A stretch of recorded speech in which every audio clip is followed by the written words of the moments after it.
I first noticed it the night I should have been asleep. My room was dark, the moon casting a pale silver across my floor when I heard the faintest scrape against my window. I froze, my heart hammering like a frantic drum in my chest. I told myself it was just a branch, maybe a cat, anything to stop my imagination from spiraling. But the sound returned, softer this time, deliberate, as if someone or something was testing the boundaries of my bedroom.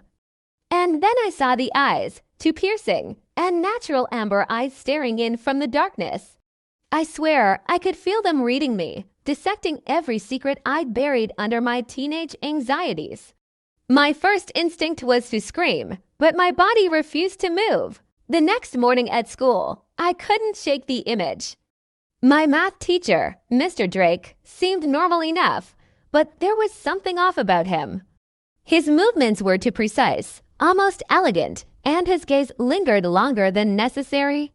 He had pale skin, like porcelain washed under moonlight, and dark hair that fell perfectly into place without a single stray. I tried to ignore it, chalking it up to sleep deprivation or teenage paranoia.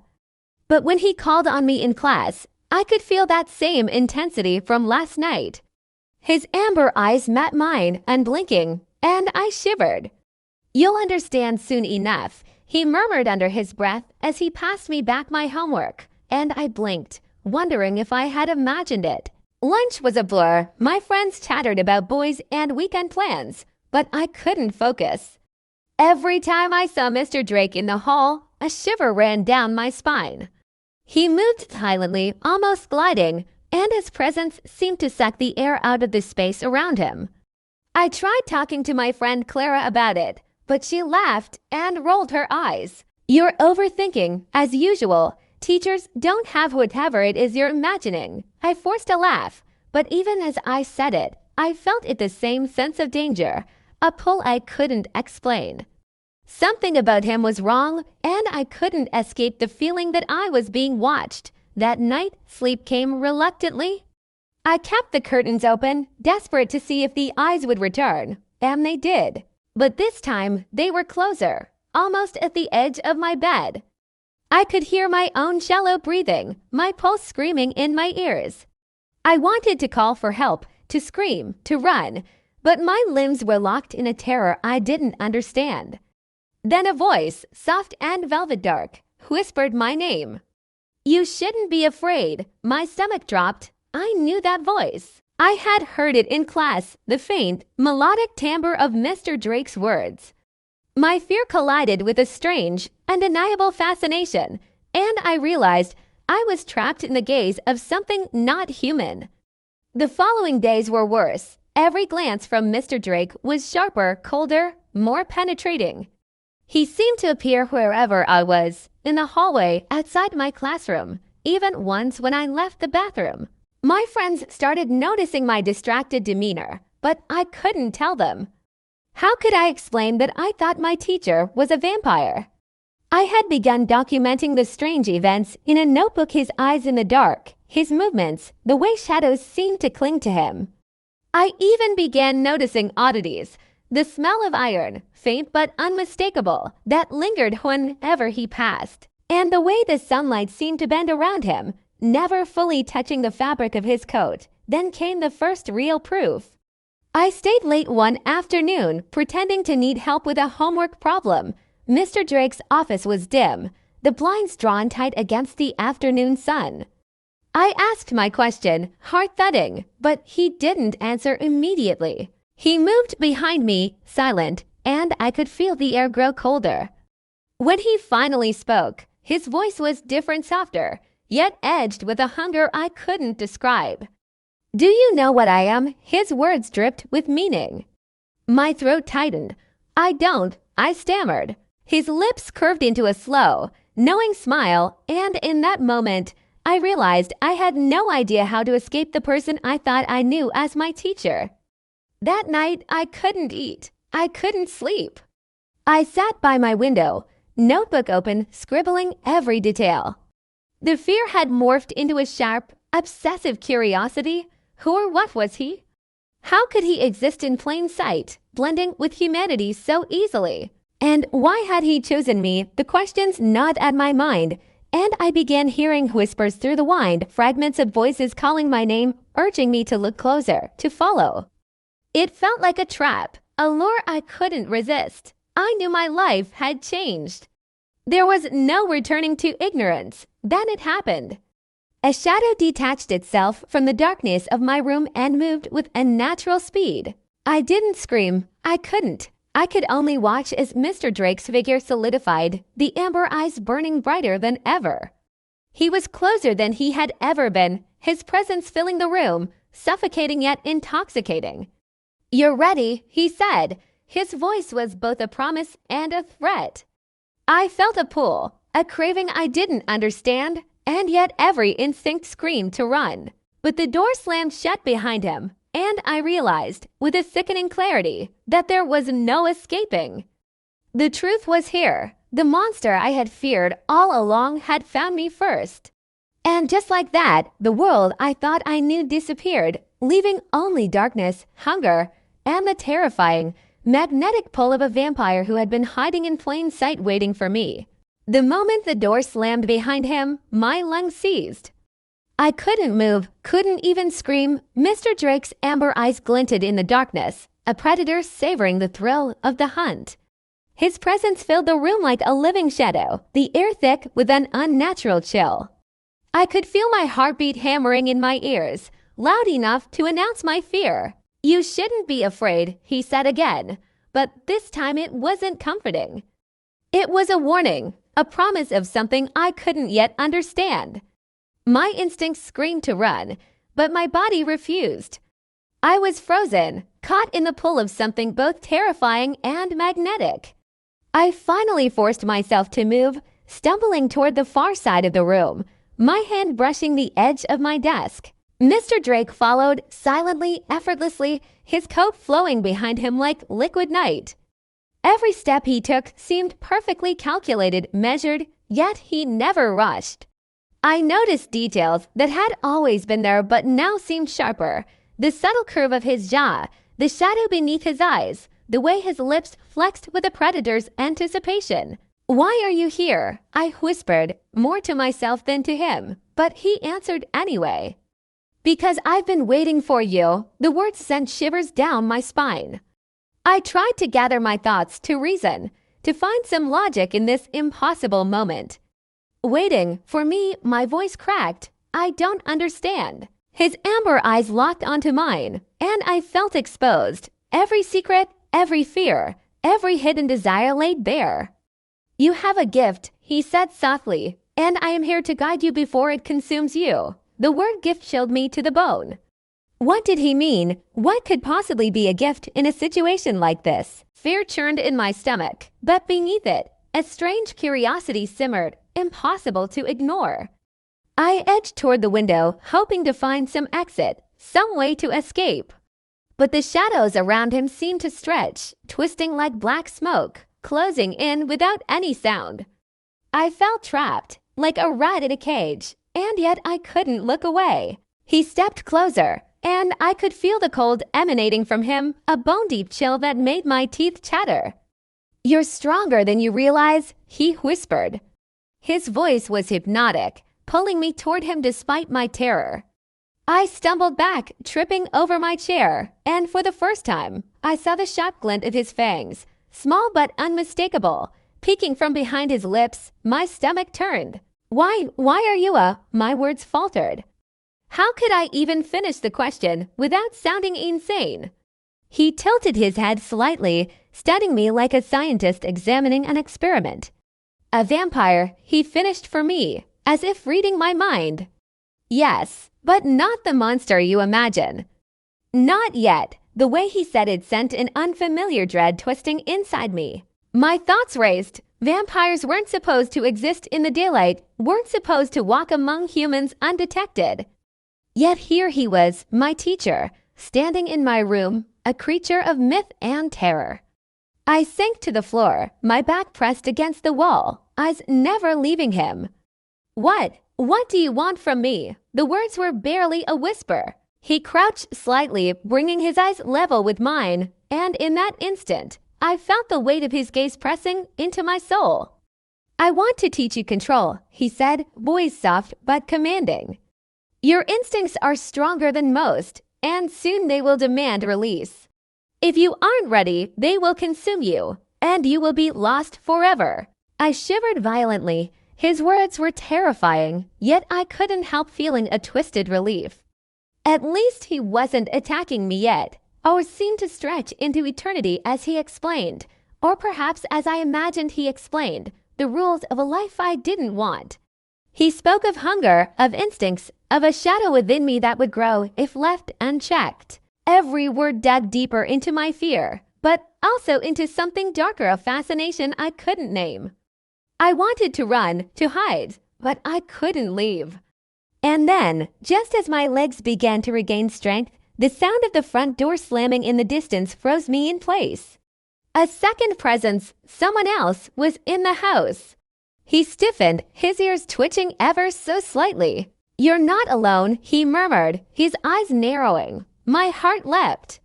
Before I could react, the lights in the hall flickered, and a shadow moved rapidly toward my door. Mr. Drake's expression changed, sharp and alert, and in one fluid motion, he positioned himself between me and the threat. "Stay behind me," he commanded, his voice low and dangerous. My stomach dropped. Whoever or whatever was coming was no ordinary person. My mind raced, trapped between fear and disbelief. And then I realized the truth, the horrifying, inescapable truth. My life was no longer my own. I was caught between a predator I could not escape and a shadow approaching that promised even more danger. The shadow in the hallway moved faster than any human could, a blur that made my stomach knot. I pressed myself against the wall, my hands shaking as Mr. Drake's amber eyes followed it, calculating every possible movement. I had never seen him like this, alert, tense, his elegance replaced with a predator's raw instinct. The air between us vibrated with anticipation, the chill wrapping around me like a suffocating blanket. I couldn't breathe, couldn't even speak. The only sound was my heartbeat, hammering, warning me that danger was closer than I had ever imagined. The figure appeared at the doorway, another vampire. Smaller, younger, with pale skin almost translucent under the dim hall light. His eyes glinted red, and his fangs were sharper than Mr. Drake's, flashing as he hissed. "Drake," he said, voice icy, venom-laced. "She doesn't belong to you." My throat tightened. Belong, the word made my stomach twist. I could feel the tension radiating from both vampires, the history between them as palpable as the fear that gripped me. Mr. Drake's stance shifted, subtle but deliberate, and I realized he wasn't just my teacher, he was ready to fight.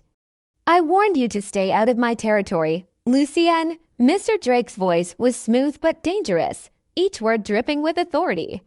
I swallowed hard, realizing my life had just become collateral in something much bigger than me. Lucienne, if that was his name, stepped closer, and I could see his eyes flashing with hunger, not just for blood, but for dominance. The air was electric, charged with hostility and unspoken threats. I wanted to scream, to run, but the floor felt like ice under my trembling legs. I had no choice but to watch, trapped in the middle of two predators who considered me more than just prey. "What is she?" Lucienne hissed, his eyes scanning me like a scientist examining an experiment. "She's dangerous," Mr. Drake replied smoothly. "She doesn't even know it yet." I flinched. Dangerous? I didn't even know I was anything at all. My instincts screamed, my senses heightened, my fear colliding with a strange thrill. I could feel the pull inside me, the hunger stirring, and it terrified me. I had always been human, nor so I thought, but something inside me whispered that I wasn't entirely what I had believed. Lucienne lunged, a blur of movement, and Mr. Drake responded instantly, faster than my eyes could follow. The sound of impact was muted but thunderous in my mind, a clash of fangs and strength that made the walls shake. I backed into the corner, my hands covering my ears, my heart racing as the two vampires circled each other, a deadly dance of precision and rage. I wanted to look away, but I couldn't. Every move, every flicker of motion felt like it was a lesson for me, a glimpse into a world I had no choice but to enter. Then Mr. Drake froze, turning toward me. His amber eyes locked onto mine, and for a fleeting moment, all the chaos faded. "Run," he said, voice urgent but calm. "Get to safety. Don't come back until I call." I hesitated, torn between fear and some unexplainable loyalty, some unnameable connection that had grown over these terrifying hours. I wanted to obey, to escape, but curiosity rooted me to the spot. Lucien was closing in, his red eyes sharp with predatory focus. I realized too late that my hesitation could cost me everything. Before I could move, Lucien's hand shot out, faster than anything I had ever seen, grazing my shoulder. A shiver of cold pain shot through me, like ice stabbing through my veins. I screamed, finally finding my voice, and stumbled backward, my back hitting the wall with a thud. Mr. Drake reacted instantly, intercepting Lucien with a force that sent the younger vampire staggering. "You can't touch her," Mr. Drake growled, his voice low and deadly. I could see the rage in his eyes, the kind that came from centuries of survival and battles I didn't even understand. And then, in the chaos, I understood the horrifying truth. I was caught in a war that I didn't even know existed. As the fight raged, a sudden, eerie silence fell. Lucien retreated with a hiss, vanishing into the shadows as quickly as he had appeared. I collapsed onto the floor, shaking, tears streaking my pale face. Mr. Drake knelt beside me, his hand surprisingly warm on my shoulder, his amber eyes softening for the first time since this nightmare began. "You're safe, for now," he whispered, though his gaze flickered toward the window, wary. "But this isn't over. He'll be back, and next time, he won't be alone." My chest heaved as I tried to process his words, the realization sinking in. My life had irrevocably changed. I wasn't just a student. I wasn't just a girl who had been afraid of a teacher. I was now prey, student, and potential weapon in a war one didn't understand. And then I noticed something even more terrifying. A single drop of red, still warm, smeared on my shoulder where Lucien had grazed me. My fingers trembled as I touched it, and a strange heat spread through my veins, unnatural and alien. I didn't know what it meant, but I knew one thing with certainty: my life had become entangled with creatures that walked in shadows, and there was no turning back. The next morning, the blood on my shoulder had vanished, leaving only a faint, almost imperceptible mark. But I could still feel it, an unnatural warmth pulsing beneath my skin, like a secret heartbeat that wasn't my own. My reflection in the mirror startled me. I looked the same, yet different, as if some invisible thread had been woven into my veins. Every nerve screamed, warning me that the world I thought I knew was gone. I had been marked, and whether it meant power or danger, I couldn't tell. I tried to remind myself of the rational, human explanations, but deep down, I knew there were none. School was unbearable. I moved through the hallways like a ghost, my senses heightened, every shadow threatening to jump to life. My friend's chatter felt distant, irrelevant. Even Claire's attempts to pull me into conversation felt foreign, her words muffled as if I were underwater. I couldn't tell her the truth. She wouldn't understand, couldn't understand. I was living a secret I hadn't chosen, a truth that could isolate me forever. Mr. Drake was there, as always, and his amber gaze found me from across the room. A shiver ran through me. He hadn't spoken since yesterday, but I knew he was watching, guiding, waiting. During math class, I felt the pull again. It wasn't hunger, at least, not the kind I had known, but something darker, an instinct clawing at me from inside. Mr. Drake called on me to solve a problem, and as I rose, my legs trembling, I realized my awareness of him had sharpened. Every subtle movement he made, every flick of his eyes or curl of his lips, registered like a signal. I could feel the threads connecting us, and it terrified me. Was this the gift he had mentioned? Was it the beginning of something monstrous within me? My fingers shook as I wrote the solution on the board, my pulse thrumming with the intensity of his scrutiny. After school, I stayed late, unable to stop myself. I needed answers, though I knew I might not like them. The hallways were empty, echoing my footsteps, when I heard the faintest whisper. "You felt it, haven't you?" Mr. Drake stepped from the shadows, his voice low, carrying the weight of centuries. I froze. "Felt what?" I asked, though I already knew. He moved closer, the dim lights catching the contours of his face, the pale skin that seemed almost ethereal, his eyes bright with something I couldn't define. "The hunger, the awakening." He said, "It started, and you can't ignore it anymore." Panic clawed at me. "Awakening? What are you saying? Am I like you?" The words tasted strange, foreign, but unavoidable. Mr. Drake's expression softened slightly, a rare flicker of something human or perhaps not entirely human. "Yes," he admitted, "in time, you will understand, but the process is dangerous. Your instincts will scream for control, and if you falter..." His voice trailed, leaving the threat suspended in the cold air. I swallowed hard. The thought of losing myself, of becoming something I didn't recognize, was suffocating.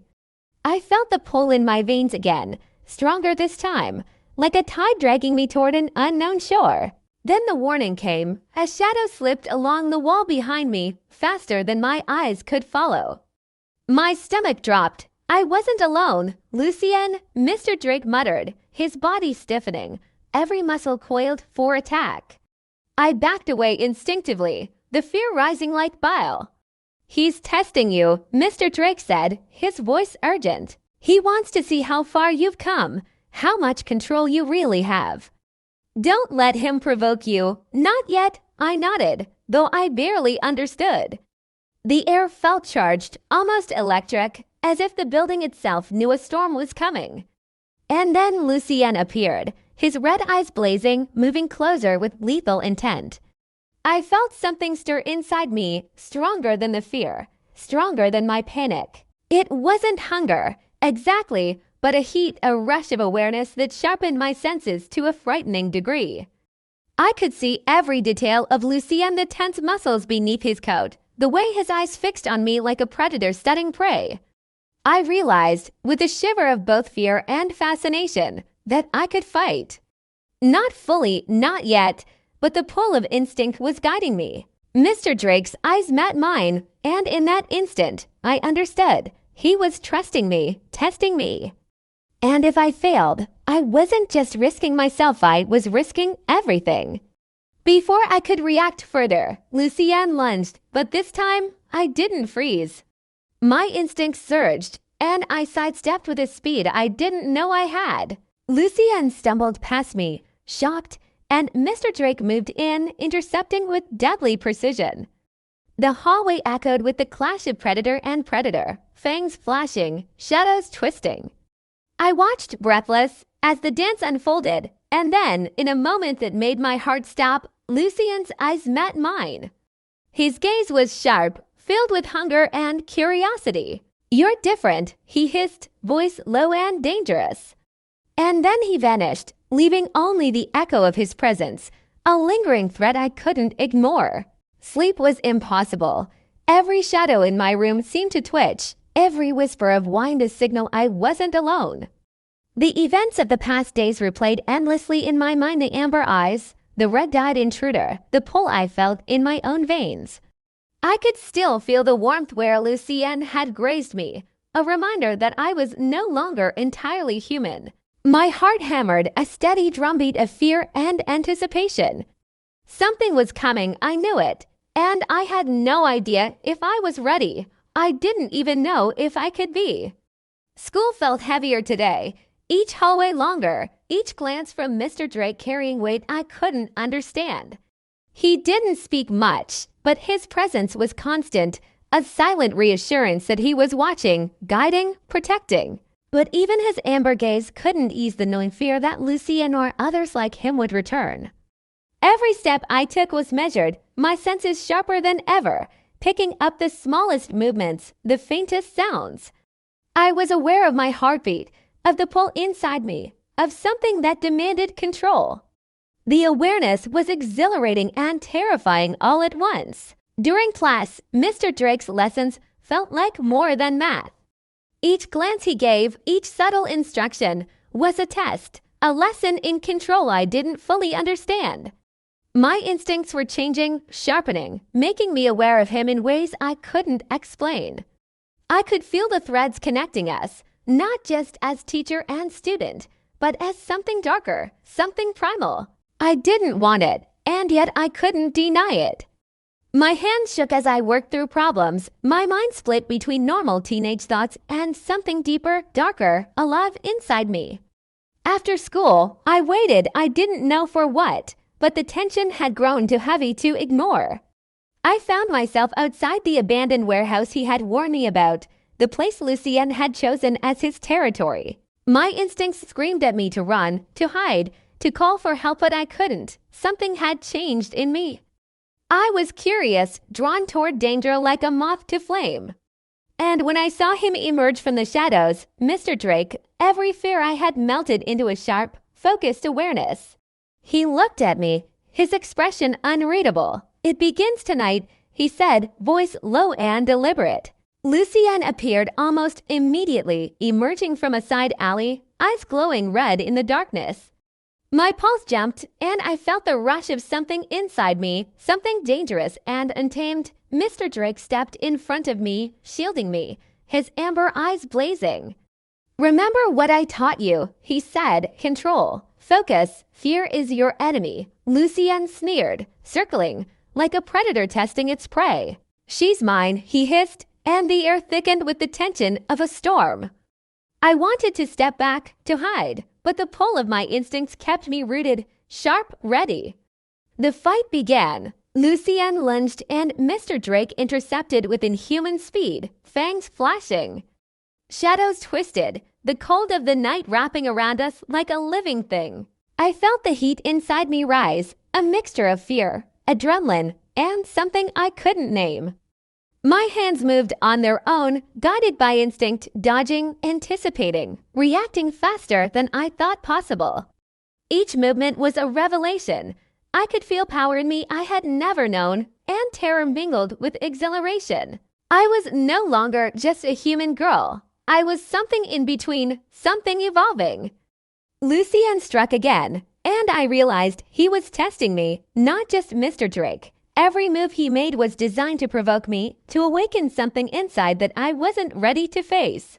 I dodged instinctively, my body moving with precision I didn't understand. Mr. Drake's voice cut through the chaos. "You have more control than you realize. Trust yourself." His eyes met mine, and for a moment, the chaos faded. I realized I could fight. Not fully, not yet, but enough. And that was enough for now. Then Lucien retreated, vanishing into the shadows with a hiss. The silence that followed was almost suffocating. Mr. Drake approached me, his hand warm on my shoulder. "You've done well," he said softly, though his eyes still scanned the darkness for threats. I shivered, my body trembling with adrenaline and relief, but the warmth of fear lingered. I had survived, but the world had changed forever. I had glimpsed the truth, and I couldn't escape it. I was no longer just a girl. I was something else, and I would need to learn quickly if I wanted to survive. But as we walked away from the warehouse, I felt a chill that ran deeper than any cold could reach. Lucien would return, and when he did, I had no idea if I would be ready. My instincts were growing, my power awakening, and yet my heart was still human, fragile, and terrified. I had survived the night, but the war was far from over. And as I looked at Mr. Drake, standing there, patient, strong, and terrifyingly beautiful in his power, I knew one thing with certainty: nothing would ever be the same again. The night Lucien returned, I felt it before I saw him. The air shifted, thickened, pressing against my skin like an unspoken warning. I stood in my room, staring at my reflection, noticing details I could no longer deny: the sharper focus in my eyes, the steadiness of my breath, the quiet strength coiled beneath my skin. I was still human enough to feel fear, but not weak enough to be helpless. When the window creaked open on its own, I didn't scream. I turned slowly, heart pounding, already knowing who would be there. Lucien stepped inside, red eyes glowing, a cruel smile pulling at his lips. "You've changed," he said. I nodded once. "So have my choices." He circled me like a predator savoring a final meal.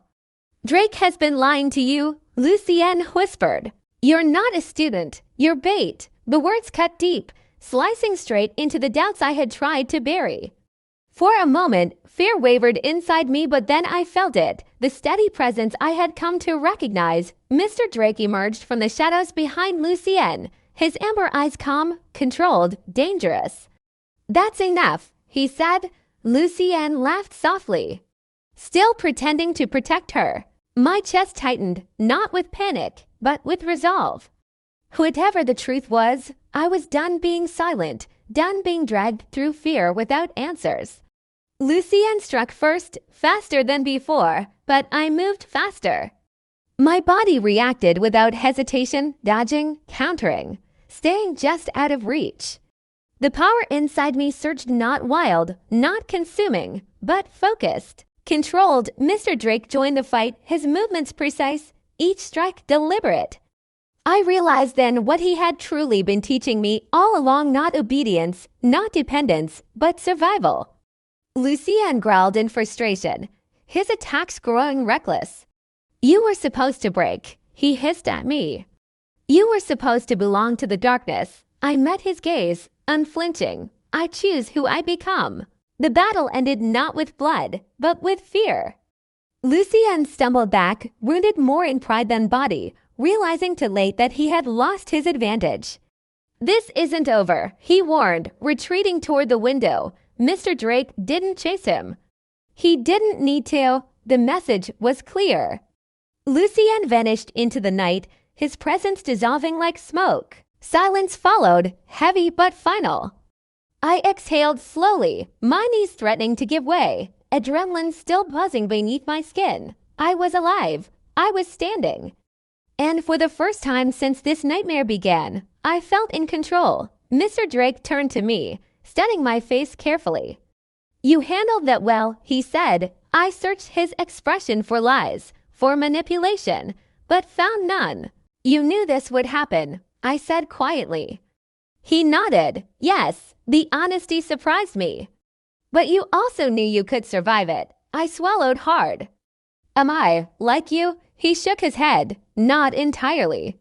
You're something rare, touched, awakened, but still human. You walk between worlds." The truth settled over me, heavy but grounding. I wasn't cursed. I wasn't doomed. I was changed, but not lost. Life didn't return to normal after that night, but it found a new balance. School continued. Classes went on. Mr. Drake remained my teacher, careful, distant in public, watchful in silence. No one knew what had happened. No one noticed the way I moved with more confidence, the way shadows no longer scared me. I learned control. I learned restraint. Most importantly, I learned choice. The darkness existed, yes, but it didn't own me, and I would never forget that lesson. Now, when I look back on the night I first saw those amber eyes at my window, I understand something I didn't then. Monsters don't always come to destroy you. Sometimes they come to wake you up. My teacher was a vampire pretending to be human, but I was the one pretending to be ordinary, and that truth changed everything.